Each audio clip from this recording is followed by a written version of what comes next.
And on behalf of all the students, thank you so much to spending your valuable time with us. And Kalyan sir for encouraging for like this program. Sorry, I request Kalyan sir to speak a few words about this anti-drug awareness campaign. తీసుకొని ఈ advisors తీసుకొని పాటిస్తారని ఆశిస్తూ సెలవు తీసుకుంటాం. Thank you.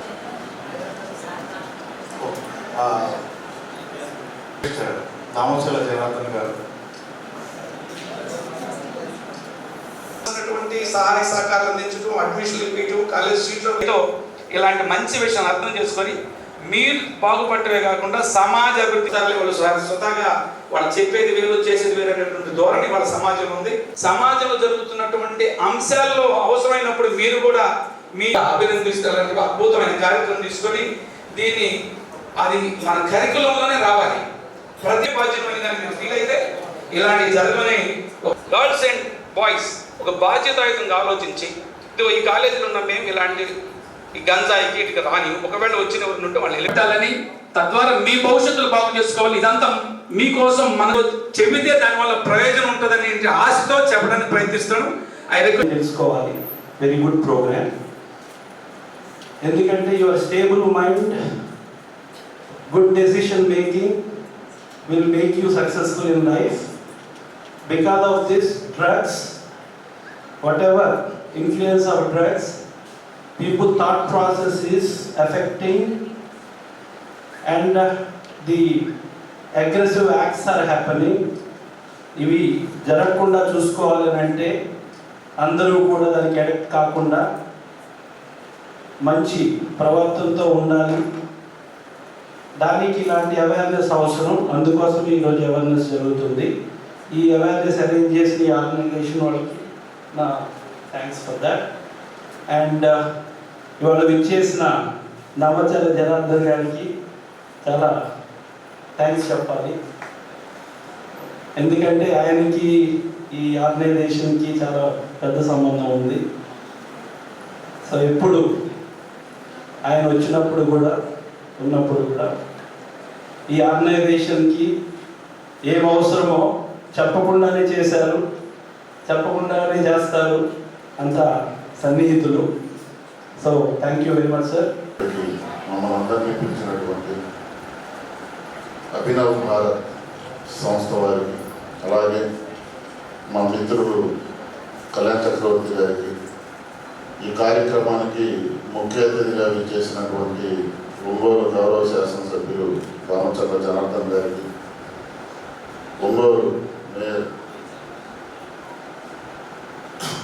Sujatha గారికి, అలాగే Telugu Desam party జిల్లా అధ్యక్షుడు బాలాజీ గారికి, ఇంకా వేదిక మీద ఉన్నటువంటి పెద్దలందరికీ, ఇక్కడికి విచ్చేసినటువంటి విద్యార్థులందరికీ కూడా ముందుగా నా హృదయపూర్వక నమస్కారాలు తెలియజేస్తున్నాను.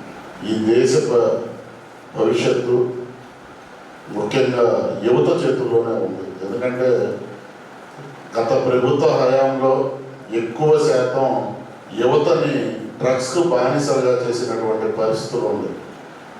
ఒకప్పుడు ఆంధ్రప్రదేశ్ అంటే అన్నపూర్ణ ప్రదేశ్గా అందరం మాట్లాడుకునేవాళ్ళం. కానీ ఈరోజు ఆంధ్రప్రదేశ్ అంటే గంజాయి ప్రదేశ్గా ఈరోజు ప్రతి ఒక్కరు కూడా చర్చించుకునేటటువంటి పరిస్థితులు ఉన్నాయి. ఎందుకంటే గత పాలకులు ఆ విధంగా చేశారు. గంజాయి కానివ్వండి, కొకైన్ కానివ్వండి, ఈరోజు కాలేజీల్లో కానీ ఎక్కడ పడినా విచ్చలవిడిగా దొరికేటటువంటి పరిస్థితులు. ఎన్నో ఆశలతో మన తల్లిదండ్రులు మనం ఏదో ఉన్నత స్థాయికి తీసుకురావాలని చెప్పి ఎన్నో కళ్ళు కంటా ఉంటారు, ఎన్నో ఆశలతో ఉంటారు. గంజాయి తీసుకున్నందువల్ల మత్తుకి బానిసయ్యి పిచ్చి పట్టి రోడ్ల మీద పడిపోయే పరిస్థితులు ఉంటాయి. మన తల్లిదండ్రులకు కానీ మనకి చెప్పే చదువు చెప్పే గురువులు కూడా మనందరం కూడా పేరు తెచ్చే విధంగా ఉండాలి. చూసాం 5 సంవత్సరాల్లో ఆంధ్రప్రదేశ్ గంజాయి హబ్గా తయారైనటువంటి, గతంలో 20 సంవత్సరాలు వెనక్కి వెళ్ళినట్టే కాలేజీలో ఒక గౌరవప్రదమైనటువంటి ఒక మంచి వాతావరణం ఉండేది. ఈరోజు చూస్తే మీకు టు బి ఫ్రాంక్ చెప్పాలంటే అమ్మాయి అబ్బాయిలు గతంలో ఏమైందంటే ఒక వేదికను ఆకర్షణ నుండి ప్రేమించుకొని ఒకవేళ కాకపోతే ఎవరు దారి వాడు చూసుకునేవాడు, ఎక్కడ గొడవ ఉండేది కాదు. ఒక 10 సంవత్సరాలు ఏమైందంటే అమ్మాయిని ఈడు ఏకపక్షంగా ఇష్టపడతాడు, ఆ అమ్మాయి ఇష్టపడకపోతే గొడ్డలతో నరుగుతారు. ఆ మధ్య లక్ష్మి అని ఒక అమ్మాయి విజయవాడలో జరిగింది, కాలేజీలోనే ఆ అమ్మాయి నరికి చంపడం జరిగింది, ఒంగోలులో కూడా జరిగింది. ఇవన్నీ కూడా ఒక బాధ్యతాయుతమైనటువంటి ఆలోచన లేకుండా ఎడ్యుకేషన్లో వచ్చినటువంటి కొన్ని వింత ధోరణుల వల్ల కూడా ఇవన్నీ జరుగుతున్నాయి. వీటన్నిటికి కారణం మన ప్రభుత్వంలో మనం తీసుకున్నటువంటి యాటిట్యూడ్లో, సమాజంలో జరుగుతున్న అనేక మార్పులు విద్యార్థి లోకం మీద కూడా పనిచేస్తూ ఉన్నాయి. మేము కాలేజీలో చదువుకునే రోజుల్లో ఒక అమ్మాయిని ర్యాగింగ్ చేయాలన్నా మిమ్మల్ని మాట్లాడాలన్నా ఆ ధైర్యం ఉండేది కాదు జెంట్స్ కూడా. ఒక దశలో ఏమన్నారంటే వీళ్ళ ఈ లీడర్స్ వల్ల కనీసం మాకు స్టేజ్ లేకపోయింది, ఆఖరి మమ్మల్ని కామెంట్ చేసేవాడు కూడా లేకుండా పోయేది, ఏమనుకోవద్దమ్మా ఆ స్థితికి వెళ్ళింది కాలేజీలో. అంత గౌరవప్రదంగా ఉండేది.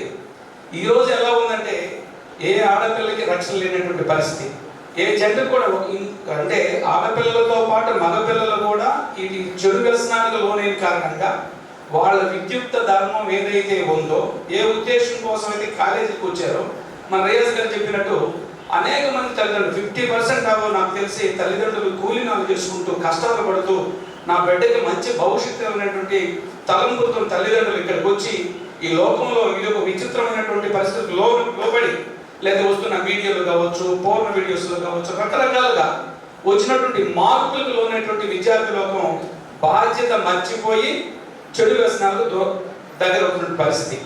ఇలాంటి పరిస్థితుల్లో ఈ 5 సంవత్సరాలు ఇంకా కొంచెం ఉన్నదానికి ఇంకొంచెం ఎక్కువయ్యి ప్రభుత్వ చర్యల కారణంగా, లోపాల కారణంగా విద్యార్థి లోకం ఈ మత్తు వీటన్నిటికి కొకైన్ కావచ్చు, గంజాయి కావచ్చు, అంతకుమించి మాకు కూడా ఏమేమి తెలియదు పూర్తిగా.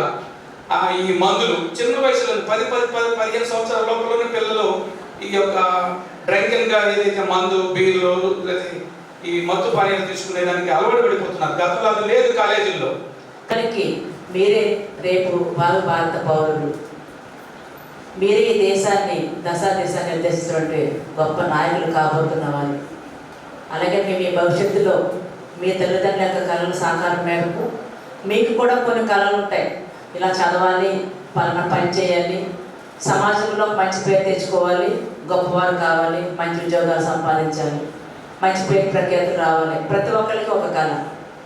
మన మాజీ రాష్ట్రపతి అబ్దుల్ కలాం గారు చెప్పినట్లుగా పిల్లలందరూ కూడా కళలు కనండి, కన్న కళను సాకారం చేసుకోండి.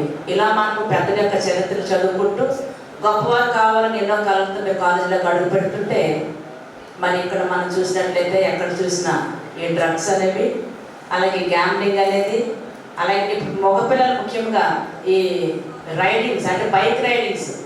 మనకు బైక్ చేతిలో వచ్చిందంటే చాలు ప్రపంచంగా మర్చిపోతాం. అంతే ఇంకా ఆకాశంలో విహరిస్తూ మనం ప్రయాణం చేస్తూ ఉంటాం. మరి అలాంటి టైంలో క్షేమంగా బిడ్డ తల్లిదండ్రులు నా కొడుకు మంచి బైక్ కొంటే తొందరగా ఇంటికి వస్తాడని, ఏదో వాళ్ళకి కళను బట్టి మిగతా వాళ్ళతో ఎప్పుడు కూడా తక్కువగా ఉండకూడదని, ప్రతి ఒక్క విషయంలో కూడా నా బిడ్డ బాగుండాలని అటు మగపిల్లలకి బైకులు కొనిస్తారు, ఆడపిల్లలకి సెల్ ఫోన్లు కొనిస్తారు. మరి రెండింటి వల్ల మనం ఏం చేస్తున్నాం అనేది ఒకసారి మీరు ఆలోచించుకోవాల్సిన పరిస్థితి. ఈ సెల్ ఫోన్ అనేది మనం దేనికి యూజ్ చేస్తున్నాం, దానివల్ల మనకి జనరల్గా పిల్లలు ఎక్కడున్నారు త్వరగా ఇంటికి రావడానికి వాళ్ళ సమాచారం గురించి, అలాగే మన ఎడ్యుకేషన్ సంబంధించి మనకి రెండు ఉపయోగపడాలని చెప్పేసి మన పేరెంట్స్ మనకి ఇస్తుంటే, మీకు ఇస్తుంటే మీరు ఆ రెండింటిని కూడా ఎలా వాడుతున్నారు అది ఒకసారి మీరు అందరూ ఆలోచించుకోవాల్సిన విషయం. అంటే మీకు ఇది తెలియదు కాదు, ప్రతిరోజు కూడా అందరూ చెప్పేది, పెద్దలందరూ చెప్పేవే, కానీ అదేదో మన సామెత చెప్పేవాడిని వినేవాడికి లోపు అని చెప్పి మీరు అలాగనుకుంటూ వాళ్ళు ఏదో క్లాస్ పీకుతారు అని మాట్లాడుతున్నారు తప్ప దీన్ని మన జీవితానికి ఎంతవరకు మొట్టమొదటిగా ప్రారంభించుకోవడం జరిగింది. కాబట్టి దీనికి అభినవ భారత్ అనేది పేరు కూడా పెట్టి మనందరం కూడా పాటించాలని చెప్పి సొసైటీలో మార్పు తీసుకురావాలని ఈ కార్యక్రమం చేయడం పెట్టినందుకు మనస్ఫూర్తిగా ఏదైతే అభినవ భారత్ ఉందో వాళ్ళందరూ కూడా మనస్ఫూర్తిగా అభినందిస్తూ దీన్ని ఇంకా కూడా వ్యక్తిగా తీసుకెళ్లే విధంగా అందరూ కూడా చేయాల్సిన బాధ్యత అందరి మీద ఉందని చెప్పి తెలియజేస్తూ మీ అందరూ కూడా పేరు పేరున నా అభినందనలు, ధన్యవాదాలు తెలియజేస్తూ నమస్కారాలు. Thank you. Anti drug awareness ప్రోగ్రామ్కి ఈరోజు ఈ కార్యక్రమాన్ని ఇచ్చేసినటువంటి మన బాలాజీ గారు, రియాజ్ గారు, సుజాత గారు, అందులో మనకి కాలేజీలో ఎన్ని బిజీ ఉన్నా కూడా ఈరోజు స్టూడెంట్స్కి ఒక మంచి మెసేజ్ ఇవ్వడానికి ఈరోజు క్రిస్ కాలేజీలో ఏర్పాటు చేసినటువంటి మన కళ్యాణ్ చక్రవర్తి గారికి, అదేవిధంగా ప్రిన్సిపాల్ హనుమంతరావు గారికి, వెంకట్ గారికి, అందరూ కూడా విద్యార్థులందరూ కూడా పేరు పేరున నా అభినందనలు శుభాభినందనలు తెలియజేస్తున్నాను. ఈరోజు ఒక మంచి కార్యక్రమం, ఈరోజు ఏది అభినవ భారత్ అని చెప్పేసి ఒక మంచి ప్రోగ్రామ్ని మన ఊళ్ళో లాంచ్ చేస్తున్నారు. అది కూడా మన భాను అని చెప్పేసి ఏదైతే యాస్ట్రోనా ఉందో మన బైపాస్లో, దాని ఓనర్ అతను మన ఫ్రెండే. అతను కూడా పబ్లిక్ ఏదో సర్వీస్ చేయాలనే ఒక మంచి ఉద్దేశంతో ఈ కార్యక్రమాన్ని స్టేట్ వైడ్ లాంచ్ చేయడం జరుగుతుందని చెప్పి కూడా మీకు తెలియజేస్తున్నాను. దానికోసం ఒక వెహికల్ కూడా కొన్నాడు, 35 లక్షలు పెట్టి ఒక వెహికల్ కొన్నాడు. నేను ఆ రోజు కూడా చెప్పా, వెహికల్ ఎందుకు అంటే, లేదు మనం ఏదో చేయాలి, మనకి ఎక్కువ అందరికి కూడా తెలియాలి అంటే వెహికల్ తిరుగుతూ ఉంటే అందరికి కూడా తెలుస్తుందని చెప్పి వెహికల్ కూడా ఒకటి పర్చేజ్ చేసి పెట్టడం కూడా మీ అందరూ కూడా తెలియజేస్తున్నాను. ఎందుకంటే ఏదున్నా కూడా కాలేజెస్లో స్టూడెంట్స్లోనే మొదలవుతుంది. ఏం చేసినా కాలేజీలో స్టూడెంట్స్ ఈరోజు ఉండే వ్యవస్థ ఏ విధంగా ఉందనేది కూడా మనందరం కూడా అర్థం చేసుకోవడానికి ఈరోజు అన్ని కాలేజెస్లో ఈ అవేర్నెస్ ప్రోగ్రామ్స్ అన్ని కూడా పెడుతున్నాం. బయట పరిస్థితులు చాలా దారుణమైన పరిస్థితులు ఉన్నాయి. ఈ స్టూడెంట్స్ అంతా కూడా డ్రగ్స్కి అలవాటు అవుతున్నారు. ఎక్కువ 10th క్లాస్కి రాగానే డ్రింక్స్కి అలవాటు అవుతున్నారు. డ్రింక్స్కి అలవాటు అయిపోయి దాంతో డ్రగ్స్ అలవాటు అవటం, ఒకరికొకరు పరిచయాలు పెరగటం, దాంతో ఈ బైక్స్ కూడా మీ ఇష్టాలు వచ్చినట్టు బైక్స్ డ్రైవ్ చేయటం, దానికి సైలెన్సర్లు తీసేయటం, సైలెన్సర్ సౌండ్ చేయటం, పబ్లిక్ ఇబ్బంది పెట్టడం, ఇలాంటివన్నీ కూడా బయట జరుగుతూ ఉన్నాయి. దానికోసమే మన ప్రభుత్వం వచ్చిన తర్వాత మేము మన ఎస్పీ గారితో అంతా కూడా కూర్చున్న తర్వాత ఎస్పీ గారు కూడా దీని మీద సీరియస్గా ఒంగోలులో డ్రగ్స్ అనేది ఎక్కడ దొరకకుండా, ఎక్కడ కూడా ఎవరైతే దాన్ని చేస్తున్నారో వాళ్ళ మీద కూడా క్రిమినల్ యాక్ట్ తీసుకుంటున్నాం. వాళ్ళ మీద చాలామంది కూడా అరెస్ట్ చేయడం జరిగింది.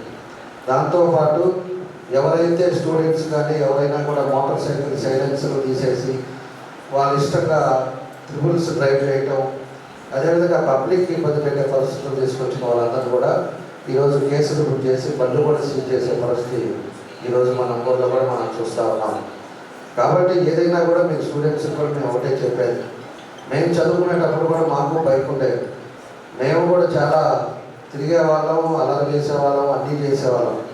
కానీ దానికి లిమిట్స్ ఉంటాయి.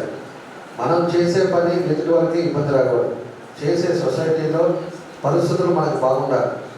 ఏదైనా కూడా ఇలాంటి యాక్టివిటీస్ మనం చదువుకునేటప్పుడు అప్పుడంతా కూడా లేవు, ఈ డ్రగ్స్ కానీ ఇలాంటి యాక్టివిటీస్. కాబట్టి ఇప్పుడుండే యాక్టివిటీస్ని కూడా అన్నీ కూడా మీకు మెసేజ్ ఒకటి పాస్ చేస్తే స్టూడెంట్స్ ఎప్పుడు కూడా 10 మంది అందరూ కూడా ఫ్రెండ్స్ సర్కిల్లో ఒక డిస్కషన్ మొదలవుతుందని చెప్పే ఉద్దేశంతో ఈ కాలేజెస్లో ఈ కార్యక్రమం ఏర్పాటు చేసాం. దీంతో ఈ మెసేజ్ స్టేట్ వైడ్ అన్ని కాలేజెస్ కూడా మెసేజ్ వెళ్ళేటట్టుగా దీన్ని ఒక డిజైన్ చేయడం కూడా జరిగిందని చెప్పి కూడా మేము తెలియజేస్తున్నాం.